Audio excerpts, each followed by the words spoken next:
நாள்தோறும் மார்போடு நான் உன்னை தாளாட்ட வேண்டும். தாளாட்டு தாழாமல் நான் உன்னை பாராட்ட வேண்டும். சேல் கொண்ட கண்ணொன்று பாரென்னை பாரென்று செவ்வானம் போராடும் போது சிந்தங்கள் முத்தங்கள் நூறு.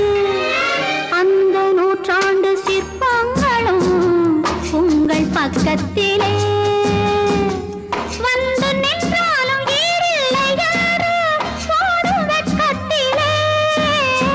வந்த இடம் என்னவோ சொந்தம் இது அல்லவோ. எங்கேயும் எப்போதும் கொண்டாட்டம். லில்லி மலருக்கு கொண்டாட்டம் உன்னை பார்த்ததிலே. செவ்வி பழத்துக்கு கொண்டாட்டம்.